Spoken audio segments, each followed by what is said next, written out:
Amazônia Belém começa agora a rodada de entrevistas com os candidatos do Pará ao Senado Federal. Todos os 11 candidatos foram convidados, 6 candidatos enviaram representantes para a reunião que aconteceu na Rádio CBN em 26 de agosto. Nesta reunião foram apresentadas as regras dessas entrevistas e realizado o sorteio que definiu a ordem. Pelas regras, não serão permitidos ataques, ofensas aos opositores. Eu sou Tatiane Lobato, participa dessa entrevista comigo também o colunista de política da CBN, Rômulo Pinheiro, direto de Brasília. Bom dia, Rômulo. Bom dia, Tatiane. Bom dia a todos os ouvintes da Rádio CBN Amazônia Belém. Muito obrigada pela participação. Estamos ao vivo em 102.3 FM e também no nosso canal, no youtube.com/CBN Amazônia. O entrevistado de hoje é o candidato Márcio Sabá, do PMB. Bom dia, candidato. Bem-vindo à CBN. Bom dia a todos os ouvintes. Bom dia, Tatiane. Muito obrigada pela sua participação com a gente. Nosso tempo de 25 minutos, candidato, começa a contar a partir de agora. Candidato, o senhor se apresenta como um candidato que nunca almejou um cargo eletivo público. Qual é o conceito que o senhor traz para essa campanha de um senador da República? Primeiro gostaria de me apresentar, que o meu partido não tem tempo de televisão, então aproveitar para me apresentar para o Estado do Pará. Eu sou Márcio Sabá, sou cristão, sou pai de 4 lindas crianças, sou casado, sou, sim, conservador, sou bolsonarista, tá? Sou formado em economia, formado em direito, tenho pós-graduação em educação, formação transformadora pela PUC do Rio Grande do Sul e sou docente da Universidade de Segurança Pública da Polícia Rodoviária Federal.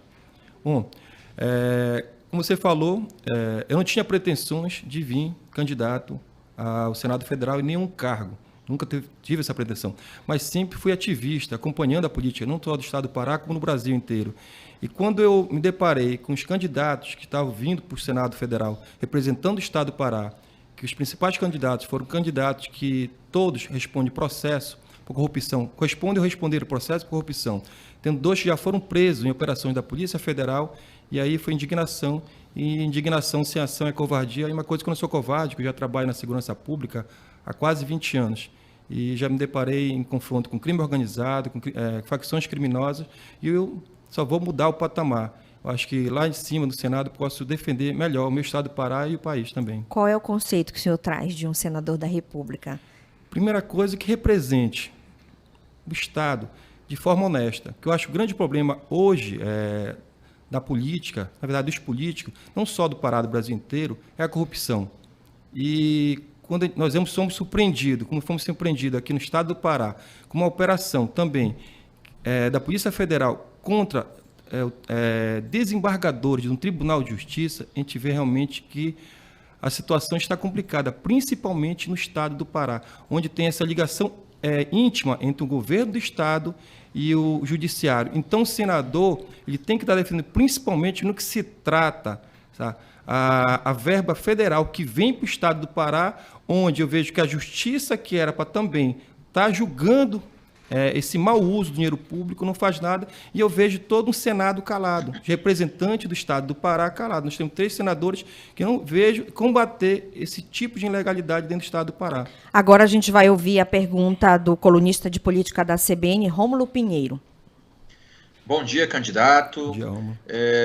A primeira coisa que nos salta aos olhos aqui na sua candidatura, candidato, é que o senhor representa o Partido da Mulher Brasileira. Então, uma das diretrizes do partido é exatamente dar maior representatividade à mulher no contexto social, político, esportivo, são as diretrizes aqui do PMB, né? E aí, considerando, candidato, que nós temos 52% do eleitorado total de mulheres, sendo que atualmente somente 12 delas são senadoras, ou seja, não corresponde nem a 25% talvez do Senado Federal, por que o Partido da Mulher lança o senhor como candidato a esse cargo majoritário, sendo que seu primeiro suplente também é um homem, só o segundo suplente é mulher? Qual é a diretriz do PMB com relação a esse ponto, candidato? Referente a diretrizes, por isso, o cargo majoritário, aqui no estado do Pará, para governador, nós temos, o partido tem a única mulher candidata a governador, ao governo, que é a Sofia Couto. Referente ao outro majoritário, que é o caso do Senado, com certeza foi procurado, sim, uma mulher para vir representar. Mas do jeito que está a política no estado do Pará, primeiro, poucos têm coragem de enfrentar essa velha política que está há mais de 50 anos enraizada no estado do Pará. Então, para mim, na verdade, foi uma missão. Mas, com certeza, o partido procurou mulheres para tentar vir enfrentar isso. Mas é difícil, na verdade, tem que ter muita coragem para estar sentado aqui e enfrentar uma campanha onde não temos fundo partidário, não temos tempo de televisão e vamos estar enfrentando, tá? Políticos estão há mais de 30 anos, como eu falei, pessoas que já foram presas em operação da Polícia Rodoviária Federal. Então, às vezes, é complicado encontrar pessoas, não digo só homem ou mulher, pessoas que realmente querem enfrentar de frente, porque tem que ter coragem. E coragem eu tenho.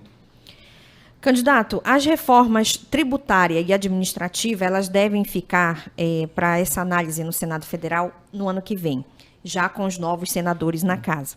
Portanto, quem for eleito terá essa discussão que é importantíssima para o Brasil aí pela frente. Caso o senhor seja eleito, qual que será o seu posicionamento em relação a esse tema específico, né? Esses dois temas, melhor dizendo, reforma tributária e reforma administrativa. Bom, primeiro, temos que ser eleito, né? Eu conto aí com todos os conservadores do Estado do Pará, quero fazer essa mudança na política, mudando realmente o cenário do Senado, representação do Senado no Brasil. Primeiro, a gente tem que tentar, os representantes do Estado do Pará, e principalmente ficha limpa, fazer parte da comissão.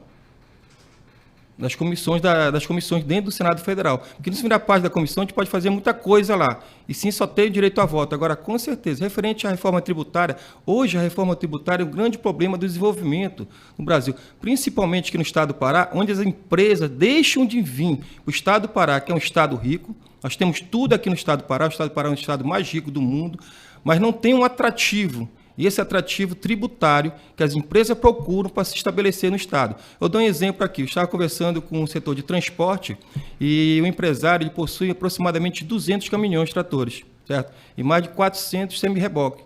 Só que já foi convidado a sair do Estado do Pará e para Minas Gerais, onde o imposto, o IPVA, é mais barato. Ou seja, aqui a gente não tem esse atrativo do Estado do Pará. Então, por isso, nós vamos lutar até para fazer uma tributação única, como foi o caso agora do nosso presidente Jair Bolsonaro, que para tentar não reduzir o preço do combustível, ele quis tabelar o preço do ICMS.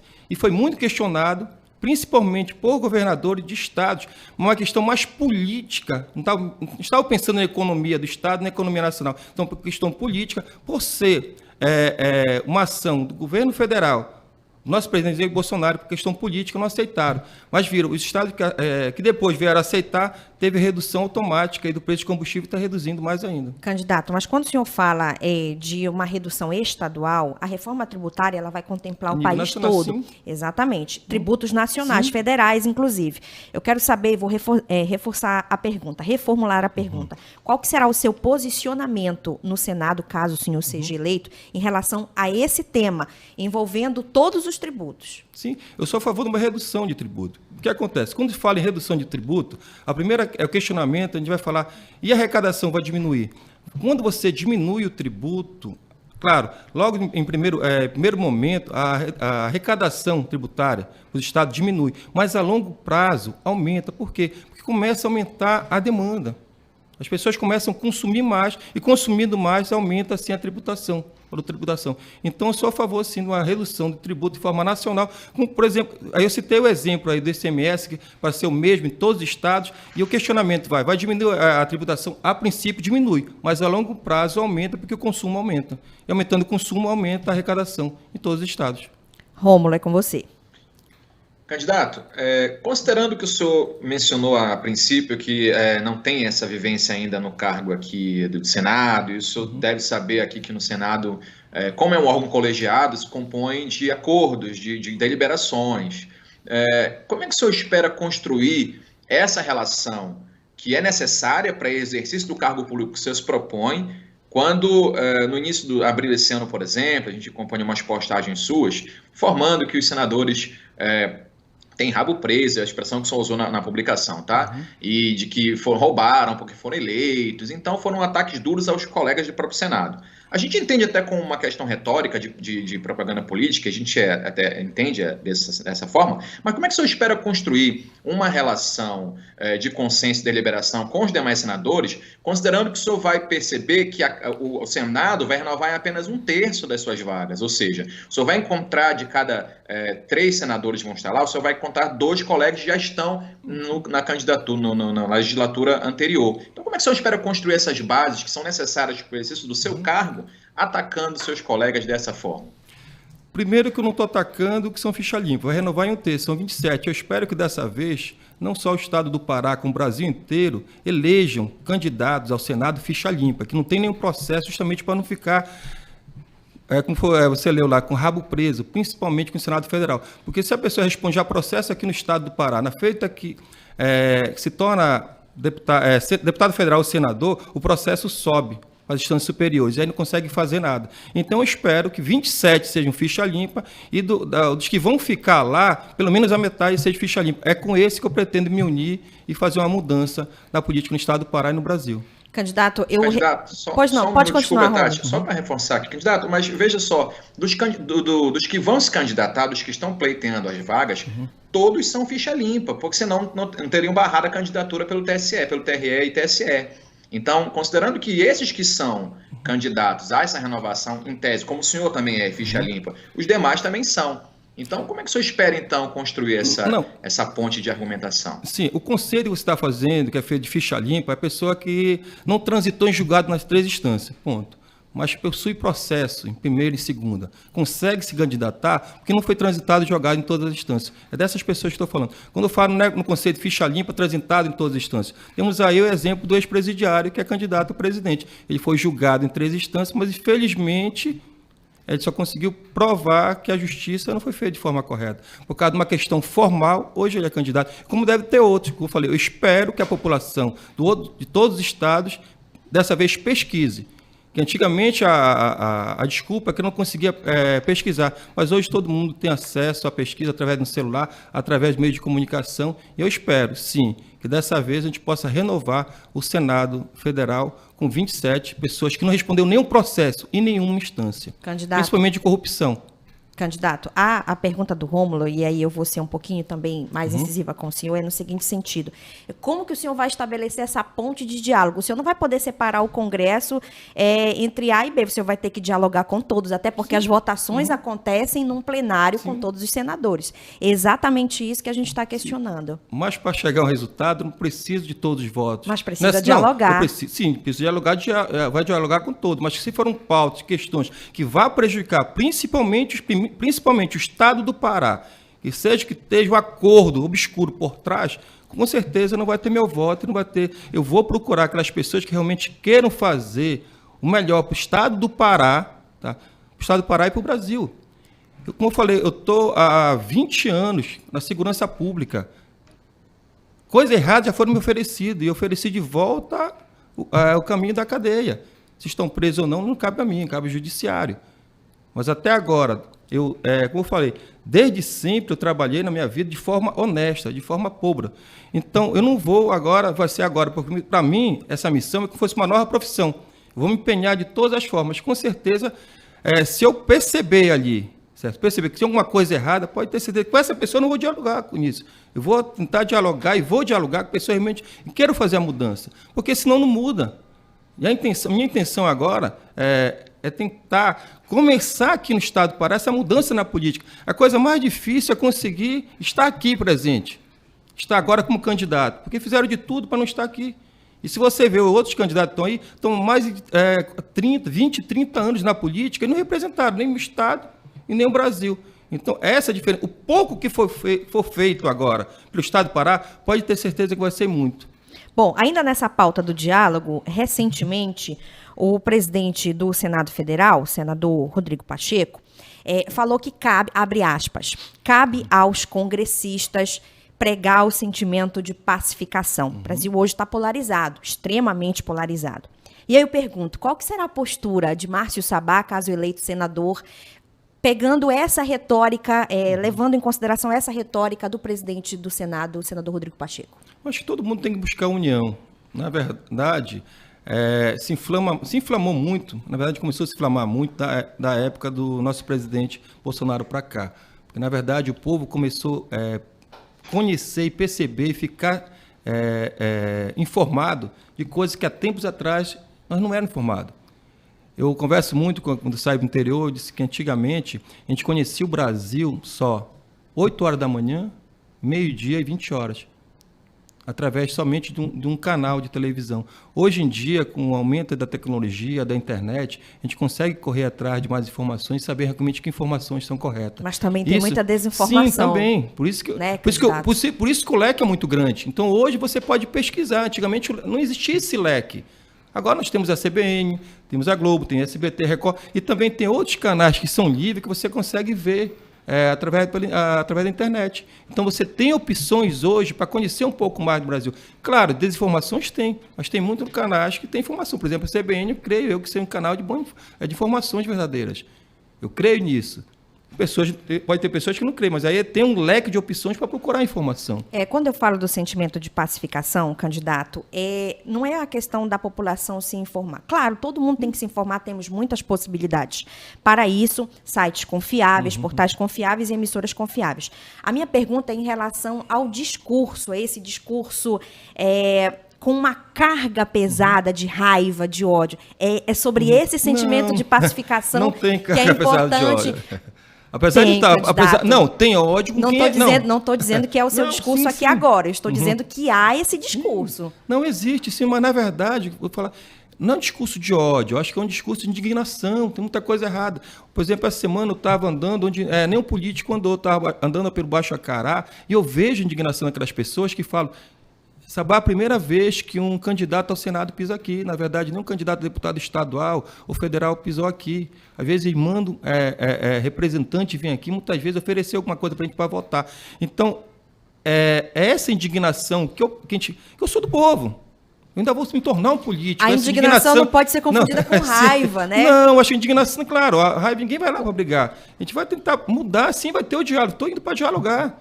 Eu dialogo com todo mundo, a minha vida toda foi um diálogo, porque só assim a gente chega no resultado. Agora, com certeza, se eu ver uma coisa que está errada, se eu ver, por exemplo, em deparar, digamos assim, o Sabá conseguiu uma emenda e mandou aqui para certo município, eu vou acompanhar aquela verba. E se eu ver lá que aquela verba foi desviada, pode ter certeza que você vai ter. Aí você vai ter um político, um cidadão indignado, e sim, com certeza. Eu acho que a palavra não seria raiva, seria indignação. E detalhe, a diferença é que o povo vai saber agora. Porque eu não me corrompi a vida inteira, não vai ser agora que eu me corromper. E a diferença é que, dessa vez, o povo vai ter um representante no Senado que nunca respondeu o processo, e quando vê a coisa errada, não só da verba que eu vou destinar, mas também dos outros políticos, pode ter certeza que vão ficar sabendo, e através desses meios de comunicação, que hoje é esse leque que eu falo que está disponível para toda a população. Chegamos a 16 minutos, quase 17 minutos de entrevista. Rômulo, é com você. Candidato, só para retomar um ponto que o senhor mesmo comentou no início, o senhor mencionou que as mulheres é muito difícil encontrar pessoas com coragem para encarar esse desafio que o senhor menciona de ser candidato e num partido pequeno e sem expressão ainda. Isso concordo com o senhor. No entanto, candidato, o senhor tem na suplência uma mulher também. A segunda suplência da sua candidatura é para uma mulher, né? E por que ela não foi, então, a primeira suplente ao invés do candidato que tem como primeiro suplente também homem? Eu digo isso porque o senhor mencionou que não havia essa representatividade em razão dessa falta de coragem, que é até compreensível em algumas mulheres. Mas em havendo essa mulher na chapa, por que ele é a segunda suplente e não a primeira, candidato? Olha, na verdade, o primeiro suplente é o Dr. Giovanni, ele é policial rodoviário federal e também é médico, tá? Ele está desde o início na construção desse projeto. Na verdade, ele nem queria vir. A suplência, diferente de outros candidatos que procuram a suplência, pessoas envolvidas com outro partido, ou empresários que muitas vezes vêm a bancar parte da candidatura. O meu segundo suplente, ele tem a mesma faixa etária, o mesmo cargo que ele é policial rodoviário federal, então ele estava desde o início. Sim, procurando mulher. Na verdade, foi quase no fechamento. Quem acompanhou viu que foi no fechamento, foi no último dia que conseguimos, sim, trazer a Zélia, que é uma guerreira, tá? Guerreira em todos os pontos. Ela é mãe solteira, ela é uma batalhadora, é uma pequena empresária, ela vive no ramo de beleza, tem um salão, tá? Não tem nenhuma fortuna, mas ela sim. Ela disse que encarava essa situação de, como eu estou falando, eu estou mexendo, essa briga é com as maiores famílias do estado do Pará. Eu não sei que o senhor sabe de quem eu estou falando. A gente entende, candidato, mas por que ela não foi a primeira suplente, então, acabei de falar, ela não foi a primeira, acabei de falar, ela foi escolhi a segunda suplente, que foi praticamente no último dia de fechamento, e tinha toda uma formulação feita já. E por isso que eu escolhi ela. Eu fui procurado outras mulheres, como eu falei, não são todas as pessoas que têm coragem de enfrentar as famílias que eu estou enfrentando. É difícil, é muito complicado. Eu falo de coragem, não estou falando aqui de competência, não. Eu estou falando de coragem aqui. É porque até o último dia da candidatura, é possível trocar a suplência, né? O senhor poderia ter no último dia incluído a doutora Zélia como primeira suplente. Mas a gente compreendeu, para não alongar muito, candidato, só mais uma pergunta. Veja só, candidato, o senhor, desde o início aqui do nosso debate, o senhor se manifestou apoio ao presidente Jair Bolsonaro. E a gente sabe que nas pesquisas de opinião, as pesquisas quantitativas e qualitativas, a campanha do presidente aqui em Brasília, a gente conhece aqui dessa situação, vem enfrentando dificuldades na captação desse voto feminino. E o próprio presidente manifestou aí um destempero no último final de semana, que a própria candidatura, a própria campanha, identificou como um tropeço do presidente ao ter aquele destempero com a jornalista lá no debate da Band no último domingo. E o presidente busca, então, retomar, até com a campanha, até com a primeira-dama, essa conquista do eleitorado feminino. Como é que o senhor justifica, então, esse apoio ao presidente, sendo que o senhor representa o Partido da Mulher Brasileira? O senhor acha que o partido tem conseguido dialogar com as bases, que essencialmente femininas, nesse apoio ao presidente, candidato? Olha, referente à situação do presidente com a mulher, não teve ainda, tá? Um presidente que fez mais projetos de lei voltada para as mulheres. Não teve ainda. Se somar desde Fernando Henrique até o último da Dilma, que não foi completo, né? Não teve. Somar todos os projetos voltados para a mulher, não chega o que foi presidente. Referente, eu não vi ali como um destempero. O presidente é atacado todos os dias, principalmente aquela repórter. Se descontrolou, acho que deve ter se desculpado, que não se desculpou. E ali naquela mesma bancada, nós temos ali pré-candidato que já agrediu de forma pior na mulher, fisicamente, moralmente, ninguém comenta nada. Mas toda vez que o nosso presidente fala alguma coisa que foge um pouco ali daquele momento, ele não deveria ser tratado. É porque ele é agredido quase todo dia. Então foi a reação dele, não culpo ele. Não justifica agredir de volta, não justifica, né, ninguém. Pode, né? Agressão à mulher não justifica. Nós tínhamos ali do lado, quando o Ciro Gomes falou que a mulher dele só servia para deitar durante a campanha, ninguém falou nada. Isso já esqueceram. Mas é isso que o presidente fala, não vão esquecer, não vão ficar para o resto da vida. Quando o ex-presidiário falou que toda mulher só não pode apanhar dentro de casa, pode apanhar fora. Candidato, a gente não pode se pautar, pelo que se entende como errado. A jornalista fez uma pergunta naquele momento, educadamente, ao candidato. Mas a pauta aqui é o candidato Márcio Sabá. Rômulo, obrigada pela pergunta. Chegamos a 21 minutos de entrevista. Hoje é o dia da Amazônia, candidato. E aí eu gostaria de saber e perguntar para o senhor qual vai ser a sua postura no Senado frente a tantos problemas que temos na Amazônia e como é que se o senhor já tem algum projeto formulado no sentido de preservação e, ao mesmo tempo, gerar um desenvolvimento econômico sustentável. Bom, referente à Amazônia, com certeza, a gente está aqui realmente para defender. O grande problema hoje na Amazônia, referente à sustentabilidade, você puxar para cá para o estado do Pará. Quase 80% da nossa floresta é preservada.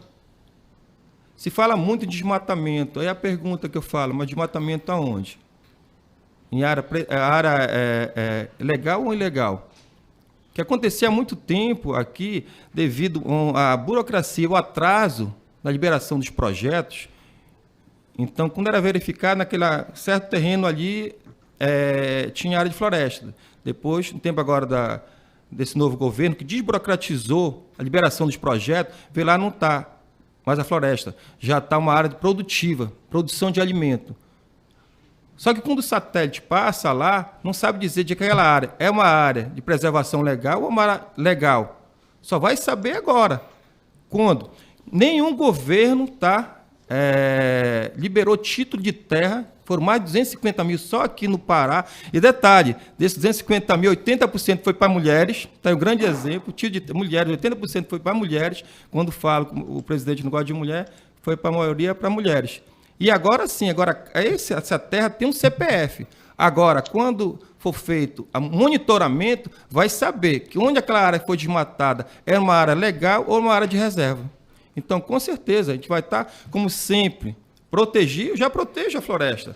Eu sou policial rodoviário federal. É a polícia que mais apreende também madeira ilegal e faz com que a gente vai até a raiz de onde veio. Se a pessoa depois para o judiciário criminalizada ou não, já não trata mais da gente, mas sempre defendia a floresta, certo? Claro, infelizmente o trabalho maior é do IBAMA, mas quando nós pegamos de madeira ilegal, a quantidade é muito grande, a Polícia Rodoviária Federal é que mais apreende madeira ilegal. E agora vai mudar o patamar, certo? Só que eu não vejo, esses dados têm que ser levantados de forma correta. Se essa área que foi desmatada foi uma área legal ou ilegal. E depois de ter, sim, esse levantamento, vamos trabalhar. Em cima de primeiro também equipar, monitorar melhor a floresta. Coisa que aqui no estado do Pará, aí eu culpo um pouco a bancada federal do estado do Pará, que nunca foi lá em Brasília brigar por aumento de mão de obra da Polícia Rodoviária Federal, da Polícia Federal e do IBAMA aqui no estado do Pará. E antes de ser, agora me tornar a um cargo público, o tempo está acabando. Na política, eu fui delegado sindical e eu andei em todos os gabinetes de todos os deputados federais que representam o Pará e o Amapá. E nenhum deles foi até Brasília. Obrigada, candidata. Muito obrigada, candidato. 25 minutos de entrevista. Amanhã, a nossa entrevista será com o candidato Flecha Ribeiro, do PP. Um excelente dia. Muito obrigada, Rômulo Pinheiro, pela participação e até amanhã. Muito obrigado a todos. Até amanhã.